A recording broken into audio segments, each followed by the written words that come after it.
This is Plant-Based Briefing. Big Dairy Kills: How Industrial Milk Destroys Farms, Communities, and Lives by Justin Long at switchforgood.org. I'm your host, Marian Erickson, and this is the curated content plant-based podcast where I narrate a variety of articles on plant-based and vegan living with permission in about 10 minutes or less every weekday, and I'm pleased to have permission from Switch for Good to share their content. So now let's get to today's plant-based briefing.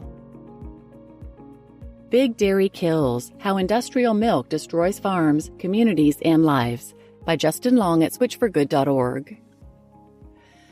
Across America, small family dairy farms, once the backbone of rural communities, are being squeezed out by mega dairies. Big operations, often owned by corporate conglomerates, can produce massive quantities of milk more efficiently. They also have the logistics to supply all that milk from a single location, making it cheaper for companies than picking up from dozens of family-run farms. For these farmers, that convenience comes at a devastating cost. The human toll. On a bleak winter morning in 2010 in Copiague, New York, dairy farmer Dean Pearson walked the length of his barn and shot each of his 51 milking cows between the eyes with a .22 caliber rifle. Cows he had milked every morning and every evening. After ensuring every cow was dead, he took a 12-gauge shotgun and ended his own life. 52 lives and a family's legacy extinguished. Pearson's tragedy was the culmination of years under constant pressure. Like many family farmers, he faced a perfect storm of challenges: falling government milk prices, rising operational costs, and systemic isolation. These stresses left him desperate, with no clear path forward. He was not alone. In Wisconsin, third-generation farmer Leon Statz faced the same crushing economics. Selling his dairy herd, a herd that defined his identity as a dairyman, left him adrift, unsure if he could ever find his footing in beef or grain. When the neighboring land his late father had urged him to buy went up for sale, and he lacked the means to secure it, the burden grew heavier. Struggling with severe depression, on October 8, 2018, Leon Statz died by suicide, leaving his family and community shattered. Financial strain, industry consolidation, and the relentless machinery of big dairy grind down farmers every day. And the human consequences ripple outward. When a family dairy farm closes, generations of farming knowledge vanish, local feed and equipment suppliers lose customers, and rural economies weaken. Stress that so many farmers face has contributed to one of the highest suicide rates of any profession. This is a system literally killing the people who built it, one farm at a time. Disappearance of family dairy farms. In 1940, there were 4.6 million small family dairy farms in the U.S. Over the decades, that number has plummeted, and the decline has only accelerated in recent years. According to the USDA's 2022 Census of Agriculture, the number of U.S. farms selling milk dropped by nearly 39% between 2017 and 2022, falling from around 40,000 to just 24,000. That means about 15,500 dairy farms disappeared in just 5 years. Even though overall milk consumption in the U.S. has been dropping for decades, the dairy industry stays afloat by focusing on high protein, like drinks, shakes, and powders, high fat, butter, cream, and cheese, and fermented products like yogurt. That trend favors big farms that can invest in costly infrastructure, while smaller farms struggle to keep up. Environmental and animal impacts. Mega dairies often house thousands of cows in concentrated animal feeding operations, or CAFOs.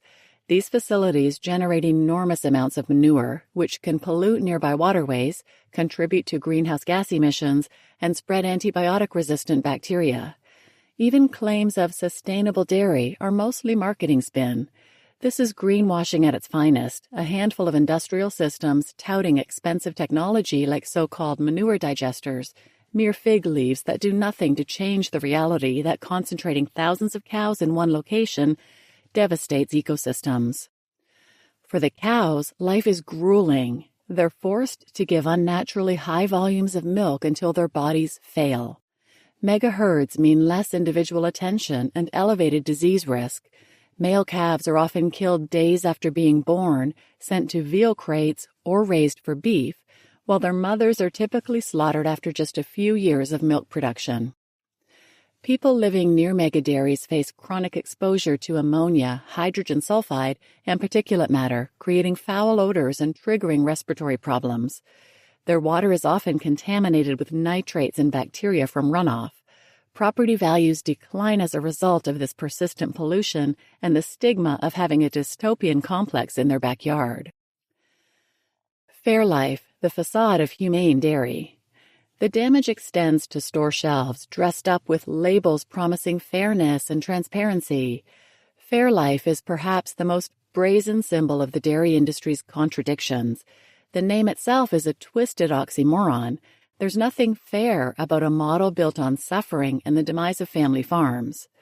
If it weren't so abhorrent, the company's messaging could be considered a master class in deception. Marketed as premium and humane, Fairlife is owned by Coca-Cola and sourced from the same megadairies that push small farmers out.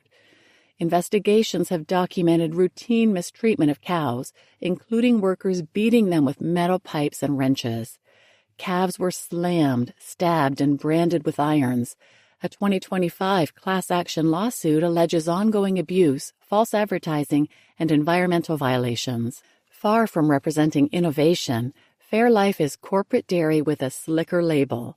It's cruelty bottled, horror rebranded, and a polished mask hiding the collapse of rural communities and the torment of animals.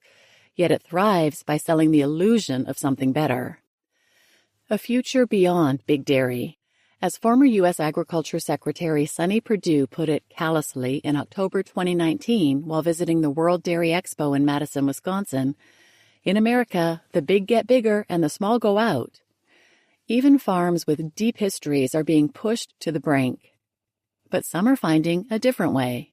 In California, Jakamatsu Dairy, the state's oldest, closed after 125 years. Mounting financial pressures and falling milk prices made continuing impossible. The family pivoted to grow almond trees instead. Henry Schwartz, CEO of Elmhurst 1925, saw the writing on the wall. Plant-based milk sales were rising as people became more concerned with health and the environment.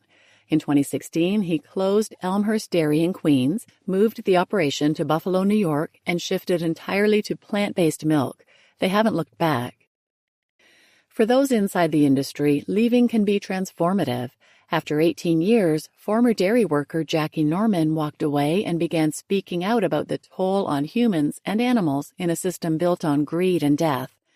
Now an activist, author, and freelance writer, her story is a testament to reclaiming life and purpose beyond dairy. Read her story, The Honest Truth, an interview with a former dairy farm worker, linked here. The system is broken. For most farmers, escape is rare. Ruin, not survival, has become the norm. It's a grim reality that signals an escalating crisis, exposing an industry that sacrifices farmers for profit. Every time a family farm closes, the same force that drove one farmer to take 52 lives in a single morning is at work, a juggernaut designed to devour everything in its path. This is the true face of big dairy. It's not a tale of wholesome tradition, but of lives broken. If we want to honor the farmers who've been driven to the edge, if we want to protect the planet itself, we have to break with dairy. The alternative isn't just possible, it's already here, in plant-based innovation, in policy reform movements, and in the growing awareness that no glass of milk is worth this price. For the record, while Switch for Good advocates for a dairy-free world, we're not here to pit small farms against large factory farms. Our fight isn't with the people who farm. We've seen firsthand the devastation big dairy leaves behind. Our work is about ending the cruelty and destruction at the core of dairy, whether large or small, and building a more sustainable future for all.